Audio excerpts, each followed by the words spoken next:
Hello दोस्तों, नमस्कार। स्वागत है आप सभी का एस्टा एजुकेशन के इस यूट्यूब चैनल पर। दोस्तों, आज की बहुत स्पेशल क्लास जो कि टी.एस. इलियट साहब की है। बहुत ही जबरदस्त क्वेश्चंस इनसे पूछे जाते हैं और बहुत बार बार रिपीट करने वाले क्वेश्चंस इनके हैं। और क्योंकि ये कई लोगों से रिलेटेड है और ये कई लोगों के बारे में सटायर, टॉन्ट, बहुत सारी चीजें ये किए हैं, तो इसलिए ये इनसे क्वेश्चन खूब बनता है। किसके लिए ये लाइन बोले हैं, किसके लिए ये लाइन बोले हैं, ये सब क्वेश्चन पूछ लिया जाता है। ठीक है दोस्त, तो चलिए एक बार फटाफट आप सभी लोग सेशन को शेयर कर दीजिए और जुड़ जाइए हमारे साथ। चलिए दोस्त, हम लोग इनके बारे में पढ़ना स्टार्ट कर देते हैं। इनका जो नाम है वो मोस्टली क्या रहता है, टी.एस. इलियट, लेकिन फुल नेम कई बार इनका पूछा जा चुका है, Thomas Stearns Eliot. Thomas Stearns Eliot 1888 to 1965, 1888 से 1965 तक की इनकी लाइफ है। चलिए देखिए क्या है मेरे दोस्त, स्टार्ट करते हैं। इनका बर्थ 26 सितंबर 1888। कहां पे इनका जन्म हुआ था? Saint Louis, Missouri, United States. कहां पे है ये है यूनाइटेड स्टेट्स के मिसौरी के सेंट लुइस प्लेस पर इनका बर्थ हुआ था, इनका जन्म हुआ था।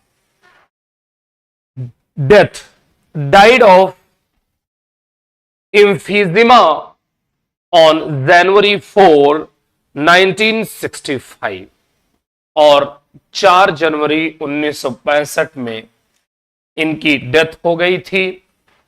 केनसिंगटन, जो कि यूनाइटेड स्टेट के लंदन के केनसिंगटन में इनकी डेथ हो गई थी। Parents, his father Henry Ware Eliot was successful businessman, president and treasurers of hydraulic। और इनके पिताजी एक बहुत बड़े और बहुत ही सक्सेसफुल बिजनेस रहे हैं और वहां पर ट्रेजर में ये एक प्रेसिडेंट भी रहे हैं इनके पिताजी। So press brick company in Saint Louis, his mother Charlotte Champe Stearns देखिए इनसे लिया गया है, ठीक है ना। थॉमस इनके पिताजी के नाम से और इलियट्स, ठीक है। Was a poet and social worker, ठीक है ना, एक समाज सेवी थी और एक पोएट भी। Education, Harvard University and Merton College Oxford, इनका एजुकेशन इन 2 कॉलेजेस से हुआ है। उसके बाद स्पाउसेस, 1915 में, कब? 1915 में इनकी शादी हो गई विविने हाईवुड से। 1957 वेलेरी इलियट, अंडरस्टैंड। और तुरंत फिर 1957 में इनकी एक और शादी हुई जिनका नाम था क्या? वेलेरे इलियट। अब जरा आप लोग बताइए ऑनर्ड क्या हुए, किस चीज से ऑनर्ड हुए? 1948 नोबेल प्राइज इन लिटरेचर, और 1948 में इनको लिटरेचर में नोबेल प्राइज मिला।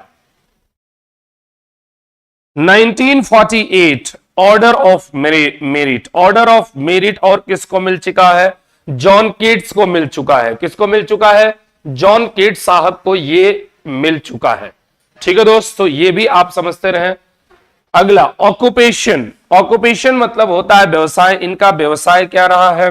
20th सेंचुरी मॉडर्न एज, ये भी खूब पूछा जाता है, आपके पीजीटी में पूछा हुआ क्वेश्चन है। क्या होगा? 20th सेंचुरी के मॉडर्न एज के ये पोएट कहे जाते हैं और ये इंग्लिश पोएट है, एसेइस्ट है, प्ले राइट है, लिटरेरी है एंड सोशल क्रिटिक है, सामाजिक क्रिटिक, ठीक है जी। Next, Eliot was born into Eliot's family, a Boston Brahmin family, और ये बोस्टन एक ब्राह्मण फैमिली है इंग्लिश में, उसमें एलियट परिवार में इनका जन्म हुआ था। From 1898 to 1905 he attended Smith academy. 1898 से 1905 तक ये स्मिथ अकेडमी में इनका एजुकेशन हुआ या अटेंड हुए। Where his studied included Latin, ancient Greek, French and German, जहां पे उन्होंने लैटिन सीखा, एंशियंट ग्रीक सीखा, फ्रेंच सीखा और जर्मन सीखा। इन 1900 में ही वोन a gold medal for Latin, और उन्हें गोल्ड मेडल भी मिला लैटिन के लिए 1900 ईस्वी में। कब? 1900 ईस्वी में। बहुत ही जबरदस्त और अल्टीमेट सेगमेंट रहा है। यह क्वेश्चन आपका पीजीटी में आया भी हुआ है, पीजीटी में आया हुआ है, इसे आप बारीकी से ध्यान देंगे। He began to write poetry when he was 14 under the influence of Edward Fitzgerald's Rubaiyat of Omar Khayyam and a translation of the poetry of Omar Khayyam। जरा आप लोग यहां पे देखिएगा, और कितने साल के 14 इयर्स की उम्र में वो पोएट्री लिखना शुरू कर दिए। क्यों? क्योंकि वो प्रभावित हुए थे एडवर्ड साहब से, बहुत भयंकर अफेक्ट हुए थे, प्रभावित हुए थे। ठीक है जी। उसके बाद देखते हैं his first published poem of fable for feasters was written as a school exercise and was published in the Smith Academy record in Feb 1905. Also published there in April 1905 was his oldest surviving poem in manuscript, और हस्तलिपि में ही उनका वो publish हो गया। Manuscript मतलब हाथ से लिखी हुई जो चीजें होती है उसे हम लोग मैन्युस्क्रिप्ट बोलते हैं। An untitled lyric later revised and reprinted as song in the Harvard Advocate, Harvard University's students magazine. He also published 3 short stories in 1905, और 1905 में ही उनके कई कविताएं लॉन्च हुई, हस्तलिखित कई शॉर्ट स्टोरीज लॉन्च हुई, 3 short stories, birds of prey, a tale of well and the man who was king.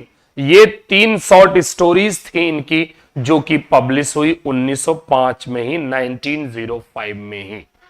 Understand clearly दोस्त?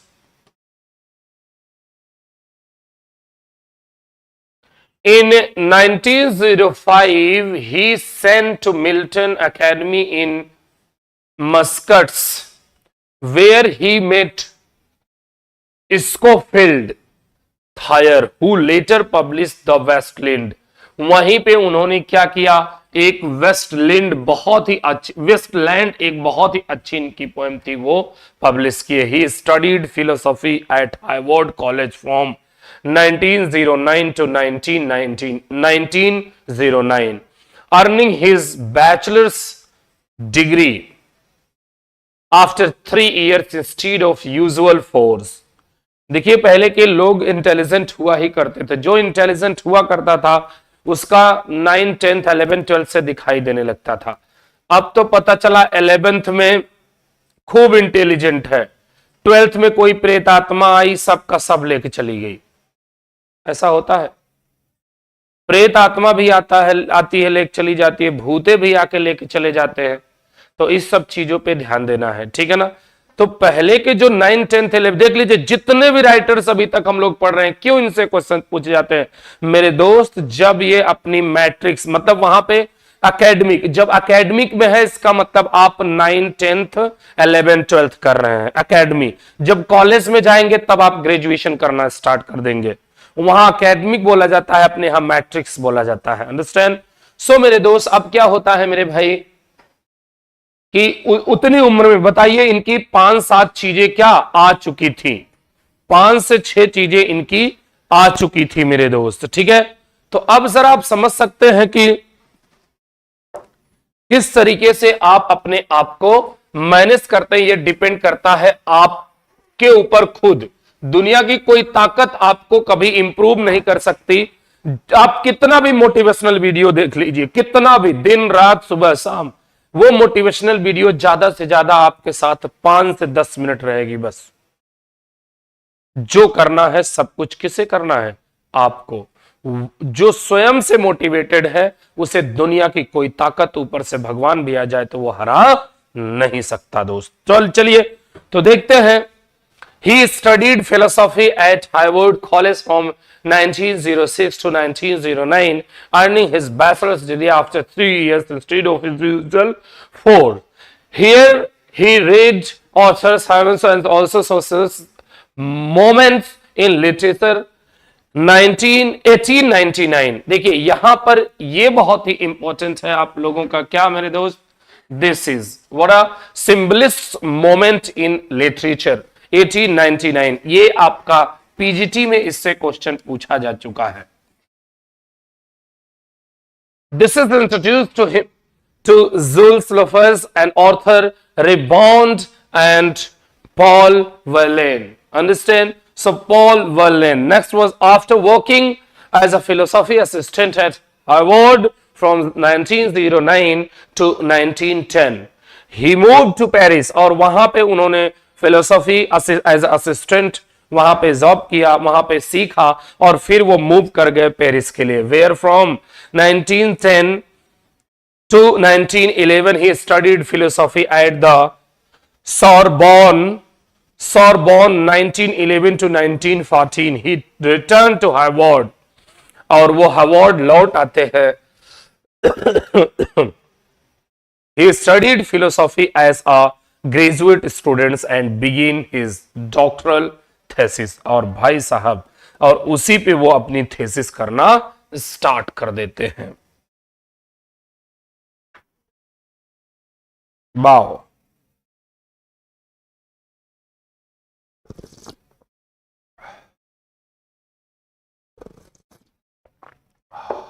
Thank you. चलिए देखते हैं knowledge and experience in philosophy of H.F. Bradley. He went to England on fellowship from Merton College, Oxford in 1914. On 22 September 1914, he met Ezra Pound.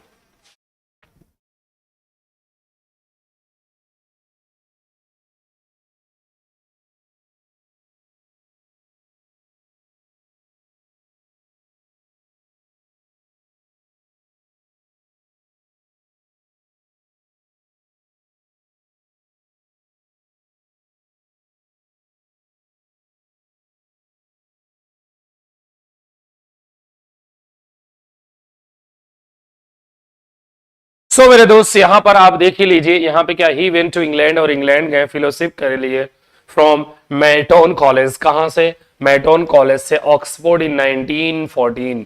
कब? 1914 में। On 22 September 1914 he met Ezra Pound और उन्होंने वहां उनको मुलाकात हुई Ezra Pound से। On 20 June 1915 he got married Vivienne Haigh Wood और 1915 में उनकी शादी हो गई विवेन हाईवुड से। अ कैम्ब्रिज, क्या वर्ड यूज करेंगे? A Cambridge governess. The marriage was marked unhappy in part because Vivienne's health issues. किसकी वजह से?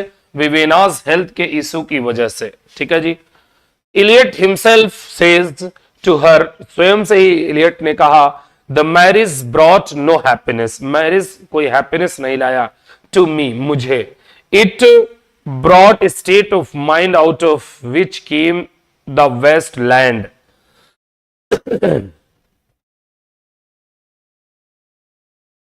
There relationship became the subject of a 1984 play Tom Viv which in 1994 was adopted as a film। इनके बहुत सारे ये चीजें एक film के रूप में अडॉप्ट कर लिए गए। In 1917 he took the position at Lloyds Bank in London working on foreign accounts। अब foreign accounts के रूप में इनको नौकरी मिल गई।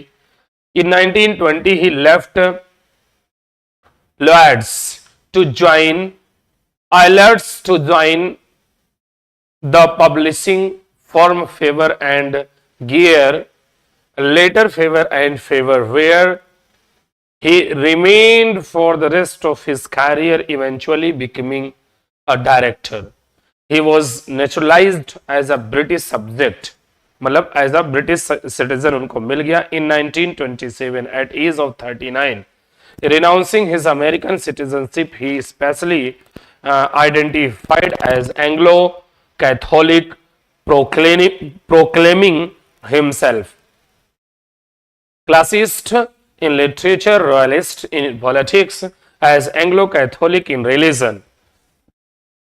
About 30 years later, Eliot, 30 साल बाद later, Eliot commented on his religion views that he combined a Catholic cost of mind as a Calvinist heritage and a puritanical temperament.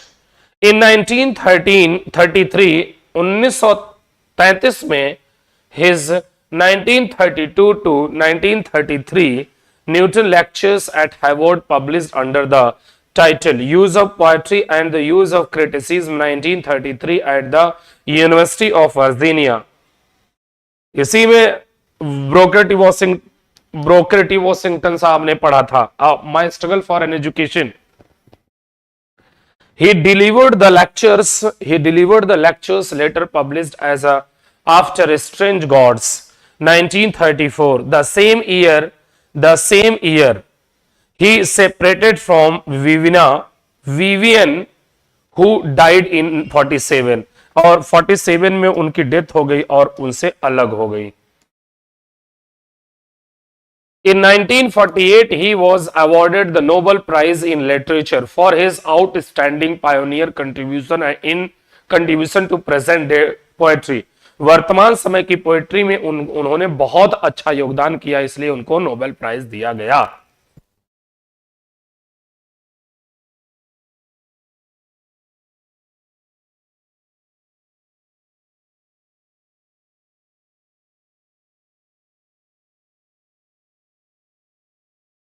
क्या मिला? उसी साल उनको नोबेल प्राइज दिया गया. The same year he got order of merit, और उसी साल उन्हें ऑर्डर ऑफ मेरिट का भी अवार्ड मिला. On 10 January 1957 at the age of 68, Eliot married Ismi Valerie Fletcher, who was 30 and his secretary at Favor since August 1949. और वो 68 साल के थे और 30 साल की एक लड़की से शादी कर लिए. फिर से 1964 he was awarded the US Medal of Freedom.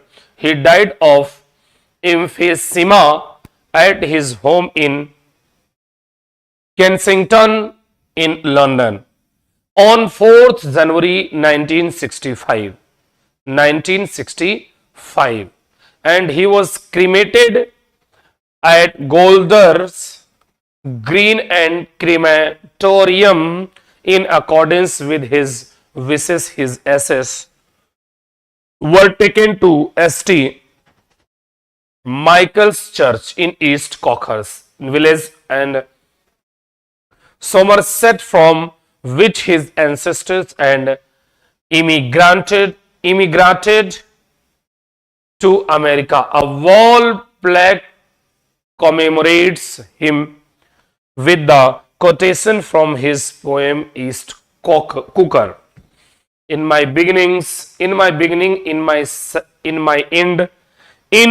end is my beginning. देखिए, जब हमारी समाप्ति होती है तो मतलब हमारा शुरुआती कुछ न कुछ होना है. अगर शुरुआती कुछ न कुछ हो रहा है तो अंत जरूर होना है, 100% होना है. बात समझ में आ रही कि नहीं? बोलिए हाँ कि ना. जल्दी जल्दी आप सभी लोग कमेंट करते रहे भाई साहब, क्योंकि आप लोग कमेंट नहीं करते भाई साहब. This is not good habit. देखते हैं बहुत से लोग, लेकिन आप लोग कमेंट नहीं करते बंधु. This is not good habit.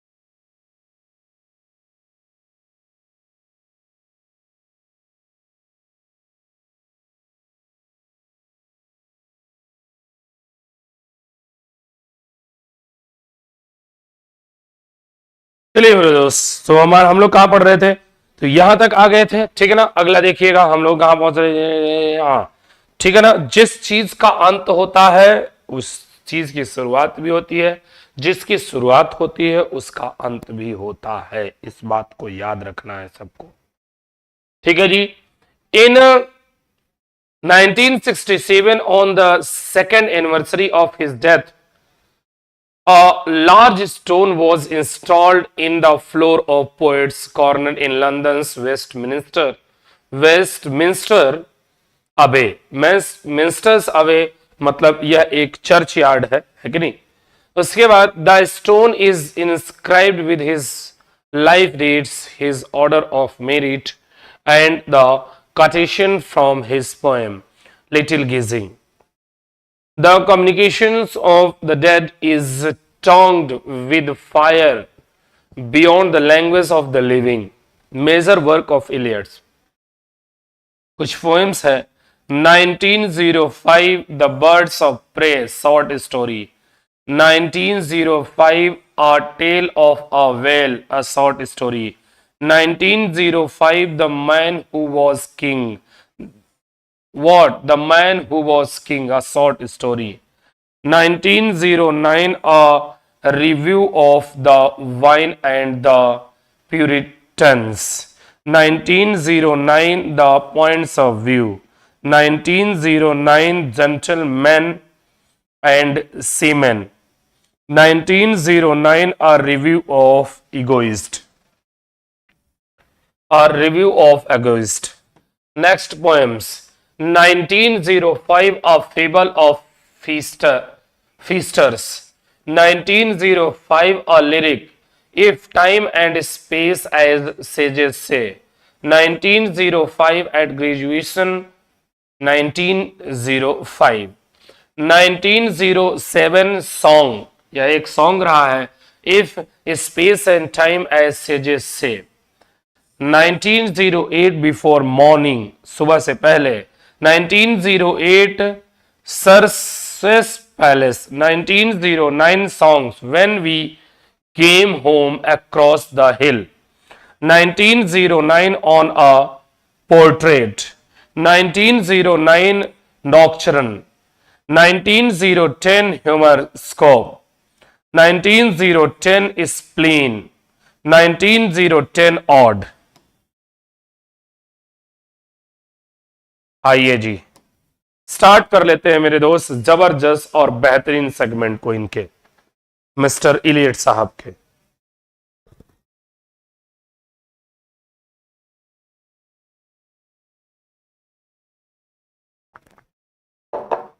TS Elliot साहब के जरा बताइए, when was TS Eliot horn नहीं बॉर्न? मिसप्रिंट है। 1888 1888 में इनका जन्म हुआ था, 1965 में इनकी डेथ हो गई थी।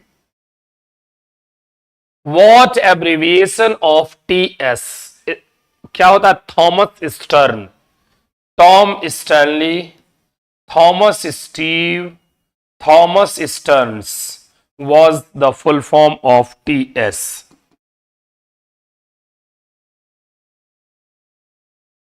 To which age does T.S. Eliot belong? कौन से एज के T.S. Eliot बिलोंग करते हैं? रोमांटिक एज नहीं, मॉडर्न एज से वो बिलोंग करते हैं। कौन? T.S. Eliot साहब। मेरे दोस्त T.S. Eliot got Nobel Prize in 1950, no, 1948. It was 1948 when he got Nobel Prize in Literature. In literature, Nobel Prize हमेशा लिटरेचर में ही दिया जाता है। T.S. Eliot was awarded US Presidential Medal of Freedom in 1964 और 1965 में उनकी death हो जाती है। T.S. Eliot first volume of poem appeared in 1917. The collection was The Hollow Man, Wrong, The Prufrock and Other Observation. Option B. Which book aroused interest in T.S. Eliot in the poetry of Laforgue, a French symbolist? अगला बताइए. The author's Simon's the Symbolist's Moment.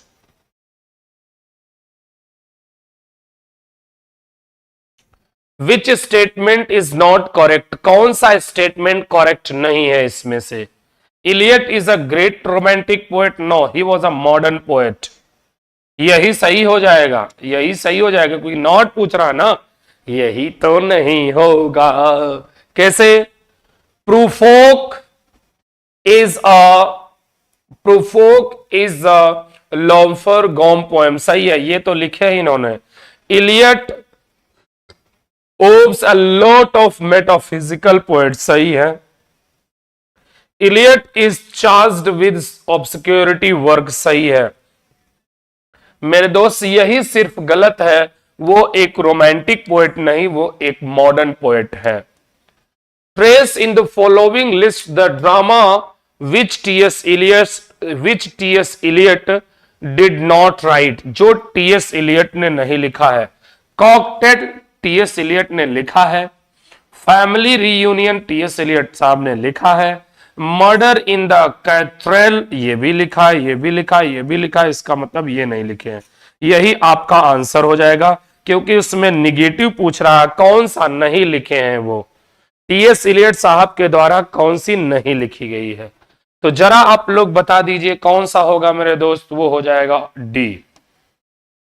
Which of the following is not a poem. कौन सी एक poem नहीं है मेरे दोस्त? Murder of cathedral, the murder in the cathedral जो है, यही आपका कैथेड्रल जो है, ये आपका एक शॉर्ट स्टोरी है, यह एक पोएम नहीं है. और 4 क्वार्टेट्स भी पोएम है, और आशा वेडनेसडे भी आपका पोएम है. द वेस्टलैंड भी आपका पोएम है. तो ऑप्शन ए करेक्ट हो जाएगा. T S. Eliot migrated to England from. कहां से? इंग्लैंड से कहां माइग्रेट हुए थे? यूएसए के लिए, यूनाइटेड स्टेट्स ऑफ अमेरिका के लिए वो हुए थे. फ्रांस वगैरह के बारे में तो बात भी नहीं होता. France, Canada, Germany. Love song of a J Alfred Prufrock is what? It is an interior monologue. It is an interior monologue. Option A correct हो जाएगा. The title of poem love song of J Alfred Prufrock is what is this? Come on and tell us. आप लोग बताएं, जल्दी जल्दी बताएं, फटाफट बताएं.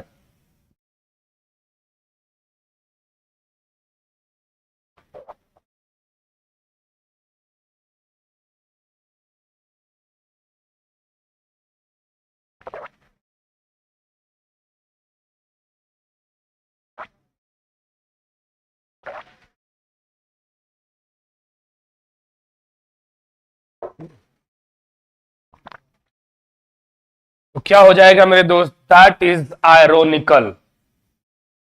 क्या है मेरे दोस्त? इसका टाइटल है आयरोनिकल. इसका सटारिकल नहीं है, सगास्टिक नहीं है, ह्यूमरस नहीं है, आयरोनिकल है. Love song of J Alfred Prufrock opens with. कहां से? April is cruellest month. No. Let us go then you and I. सही है. Let us go then you and I feel the situation of all these environment. चलो हम तुम चलते हैं, तभी इसका सिचुएशन प्राप्त कर पाएंगे. Who are you and I in the first lines of proof frock, जल्दी जल्दी बताइए साहब।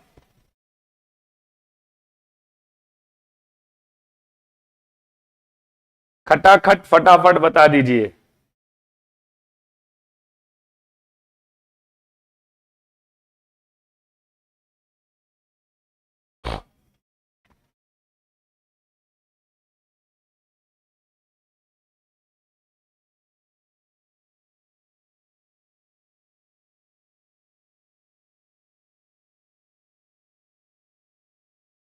बताइए जी।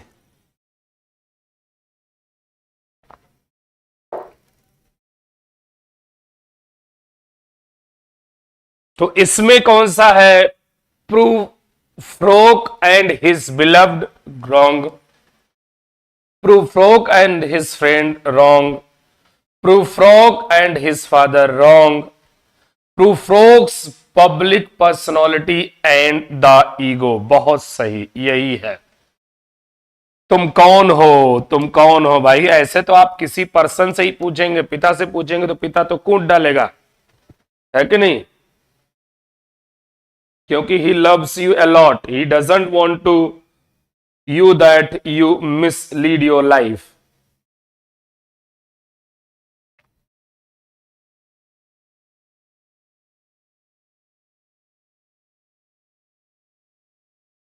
चलिए साहब, the journey referred to in the poem Prufrock is, क्या है? Physical journey? No, it is a mental voyage, या दिमागी जो वॉयग होता है उसको उन्होंने निकाला है प्रूफ फ्रॉक में। Where from epigraph of the love song of Alfred Prufrock is taken, कहां से लिया गया है? दांतेज इनफेरोन से। कहां से लिया गया है? दांतेज इनफेरोन से। ठीक है जी। अगला बताइए, which Italian painter is referred to in the poem Prufrock? Poem Prufrock जरा बताइए क्या है? पिसाको, पिकासो नहीं, Michelangelo, it is the main word. What a Michelangelo is the word, understand clearly.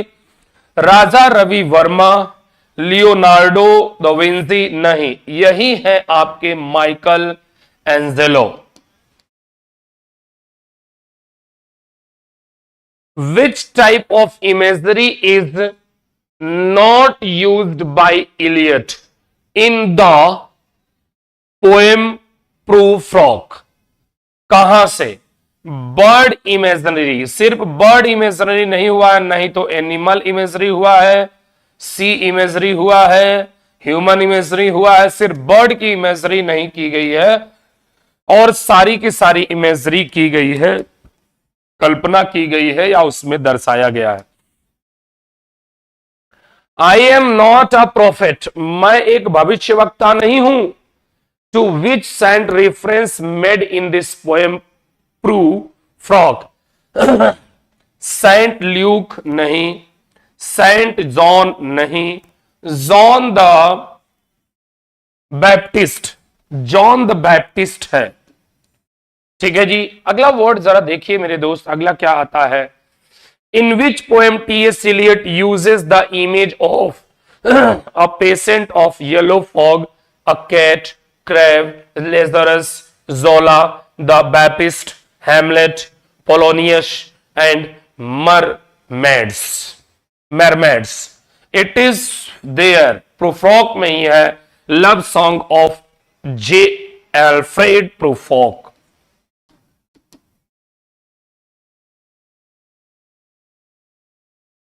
Which technique is employed in love song of Alfred Prufrock?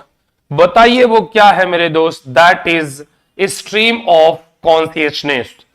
Stream of consciousness. Understand? ये Prufrock बहुत ही famous रहा है इनका। Prufrock is a, कौन है?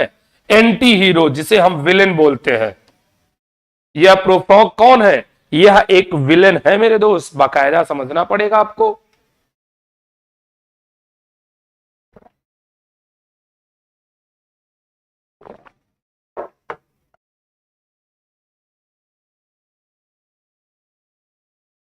ठीक है, अगला देखिएगा इसमें क्या कह रहा है, the tragic flaw of the tragic flaw of Frock is indecisiveness indecisiveness. ठीक है जी, next word is which of the following is not a poetic play, कौन सा पोएटिक प्ले नहीं है टीएस इलियट के द्वारा। स्वीट एग्नोस्टिक नहीं है, बहुत बढ़िया। मर्डर इन द कैथेड्रल नहीं है, बहुत अच्छा। द फैमिली रियूनियन नहीं है, बहुत अच्छा। द होलो मैन, इसे अभी थोड़ी देर पहले हम लोग जब नोट पढ़ रहे थे इनके, वहां पे भी इनके बारे में पढ़ा था।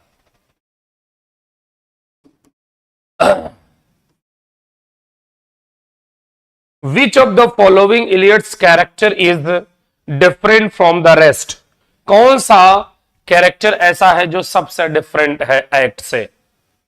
मैकेविटी नहीं, that is J Alfred Prufrock. क्या है, जे अल्फ्रेड प्रूफ्रॉक है। Criticism must always profess and in view its function is to promote the understanding and enjoyment of literature. Who said this? किसने कहा, मैथ्यू अर्नोल्ड ने कहा नहीं, doctor Jensen ने कहा नहीं, टीएस इलियट ने कहा हां जी, TS Eliot, Thomas Stearns Eliot who asserted himself as a classicist in literature, royalist in politics and Anglo-Catholic in religion. It is not said by Matthew Arnold, not Walt Whitman. It is said by Thomas Stern Eliot, means it is said by T.S. Eliot. Understand, guys? Okay. Next word is coming before you. That's what? The Wasteland by T.S. Eliot is a poem of 4,000 lines. No. 370 lines, no. 800 lines, no. 434 lines, 435 lines हैं उसमें Wasteland में।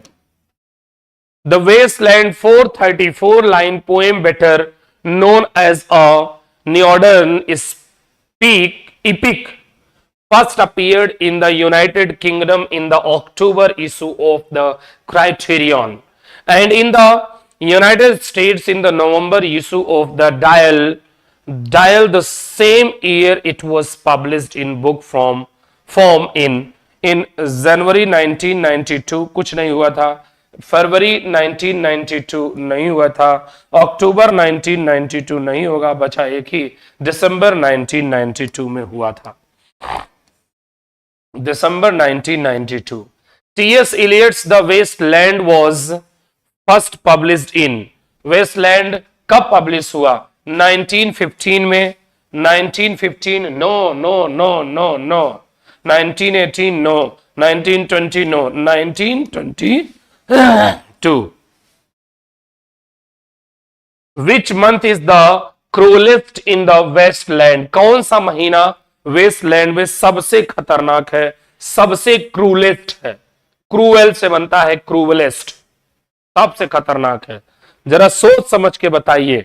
मई है, अप्रैल है, सितंबर है, दिसंबर है, तो that is April is the cruelest, सबसे क्रूर और क्रूलेस्ट है वेस्टलैंड में।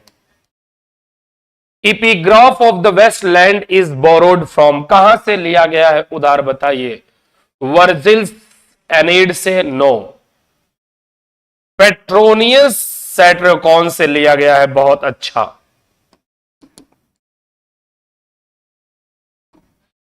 Eliot's original manuscript of Westland was entitled, क्या है, He do the police in different voices, वो बहुत सारे वॉइसेस के थ्रू अपने कार्य को कर सकता है। Eliot made significant cuts in his The Westland on, कहां पर, Ezra Pound suggestion, Ezra Pound suggestion, इसको मैं आपको नोट में अभी पढ़ाया हूं। The Wasteland is dedicated to, किसके लिए डेडिकेट किया गया है, नीदर जेम्स, अरे इजरा पाउंड के लिए ही तो डेडिकेट किया गया Wasteland. In which of poem Eliot follows the legend of the Holy Grail and the Fisher King and employs many literary and cultural allusions from the Western canon, Buddhism and the Hindu Upanishads। कहां से है वो? Westland से ही है। Wasteland में ही हिंदू उपनिषद की कुछ बातों को उसमें लिखा गया है। The major portion of the Wasteland is written in, कब लिखा गया जरा बताइए? फ्री वर्स में लिखा गया। कब? फ्री वर्स में। Which poem begins with the line April cruellest month, कौन से पोएम में यह दर्शाया गया है कि अप्रैल एक क्रूलेस्ट मंथ होता है? बताइए।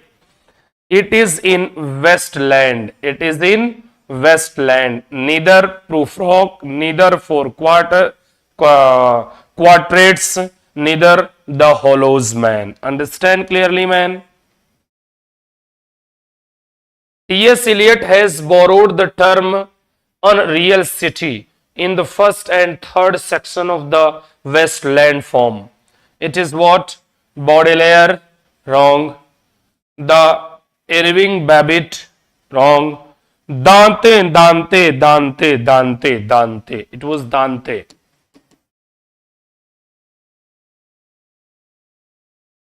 Madame Sosotris, a clairvoyant and psychic fortune teller woman, and Tiresias, a blind bisexual who has prophetic vision, are the character in Westland. Where? It is in Westland.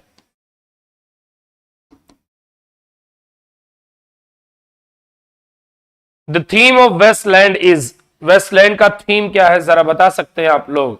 Post war disillusionment of European citizenship, European citizenship.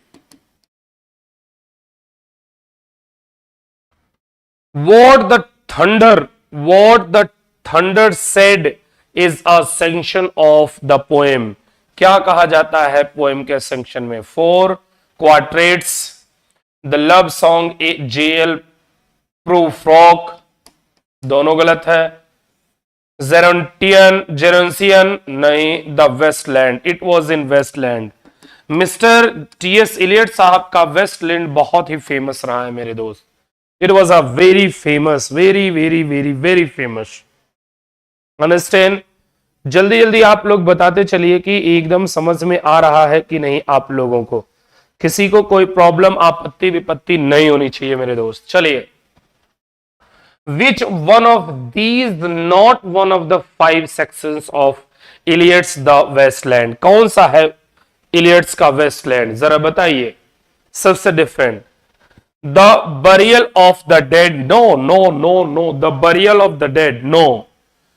A game of chess, no. The hollow man, yes, yes, yes, the hollow man।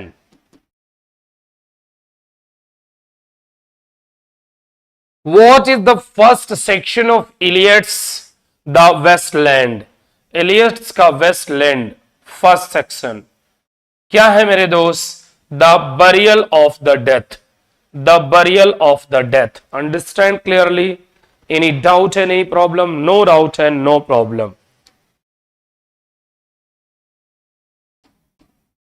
Which of the following myths does not figure in Westland? किसमें नहीं figure किया जाता है Westland के जरा बताइए? That does not, तो that is Oedipus, Oedipus, no। That is grave legend of Fisher King, no। That is Philomela, Philomela, no, no, no। Sisyphus, it is the main word, Sisyphus।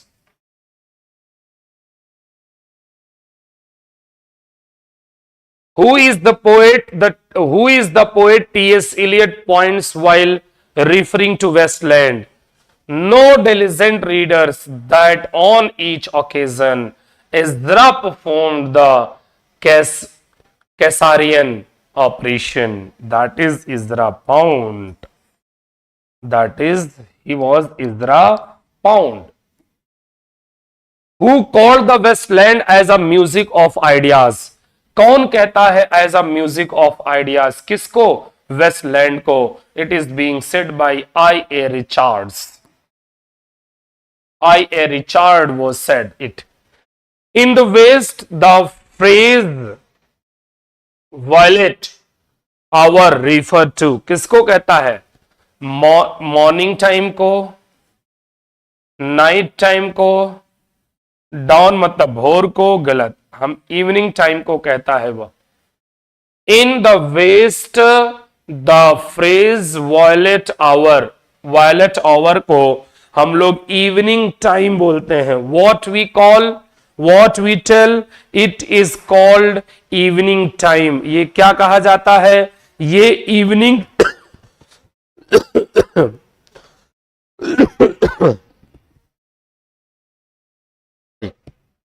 Sorry,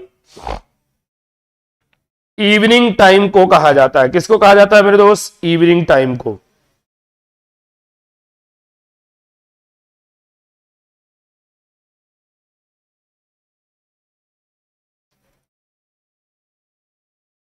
जल्दी जल्दी बता दीजिए, समझ में आ रहा है कि नहीं आप सभी लोगों को? एक एक बात क्लियर होनी चाहिए मेरे दोस्त। No any word should be removed from your mind. कोई भी शब्द आपके दिमाग से हटना नहीं चाहिए भाई। ठीक है, चलिए और देखते हैं। तो ये क्या हो गया? इवनिंग टाइम को ही हम लोग क्या कहते हैं? वॉयलेट आवर कहते हैं। ठीक है जी। The character of Philomela in the Wasteland was raped by। जो इसमें एक फिलोमेला कैरेक्टर है वेस्टलैंड में, वो किसके द्वारा, उसका रेप किसके द्वारा हुआ था? जरा बताइए, कौन रेप किया था? बताइए।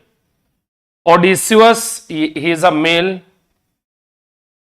Terrace the king of Thrace, Jesus और the typist? No, only who was? Tereus king of Thrace. कौन था वो? किंग ऑफ थ्रेस था। Who was king of Thrace? Who raped her? जिसने किसका मेरे दोस्त? फिलोमेला का क्या किया था? रेप किया था। ये बहुत ही अच्छी स्टोरी है वेस्टलैंड किसकी? टी.एस. इलियट साहब की। तो मेरे दोस्त ये रहे इनकी 50 क्वेश्चंस। इनके इन 50 क्वेश्चंस में हमने आप लोगों को एक एक बातें पढ़ा दिया। अब कल हम लोग इससे रिलेटेड एक पार्ट और पढ़ने वाले हैं। इनके कुछ मेन कैरेक्टर्स के बारे में, इनके कुछ मेन पोएम्स के बारे में, शॉर्ट स्टोरीज के बारे में, नॉवेल्स के बारे में, और जो है कि ऑड के बारे में। उन सभी के बारे में हम लोग नेक्स्ट क्लास में पढ़ेंगे कल। कब की क्लास में? कल की क्लास में सारी चीजें हम लोग डीपली कल की क्लास में पढ़ेंगे मेरे दोस्त। ये रहा आज का क्लास। तब तक के लिए बाय बाय, टेक केयर, जय हिंद, जय भारत। Thank you so much and have a nice time to all of you. मिलते हैं 12 से 1 की क्लास में, जिसमें हम लोग पढ़ रहे हैं one word substitution SSC CGL tier 2 के लिए। एसएससी सीजीएल टीयर 2 के लिए हम लोग सिनोनिम्स पढ़ चुके हैं, एंटोनिम्स पढ़ चुके हैं, वन वर्ड सब्स्टिट्यूशन पढ़ रहे हैं। इसके बाद इडियम्स पढ़ेंगे, फिर स्पेलिंग्स पढ़ेंगे। वोकैब आपका एक भी क्वेश्चन बाहर नहीं जाएगा। मैंने आपको फिल इन ब्लैंक्स पढ़ा दिया, स्पॉटिंग एरर पढ़ा दिया, नो इंप्रूवमेंट्स पढ़ा दिया। ये सारी चीजें पढ़ा दिए, बस मात्र 2 चीजें बची हैं। What was that? What is that? That is only what? Spelling corrections and idioms, जिसमें से 10 दिन की क्लास में हो जाएगा। तब तक आपका सीजीएल का एग्जाम की डेट भी आ जाएगी। तब हम लोग लगातार एकदम जी जान के साथ मेहनत करेंगे उस पर, एकदम दिल लगा के, मन लगा के, फुल एक्टिविटी के साथ। ठीक है दोस्त, तो चलिए फिर आज की क्लास को बस यहीं पे हम लोग फिनिश कर लेते हैं। तब तक के लिए आप सभी लोग स्वस्थ रहें, मस्त रहें और अच्छे से पढ़ाई करें। बढ़िया से पढ़ाई करें, एकदम दिल लगा के, मन लगा के। ठीक है दोस्त,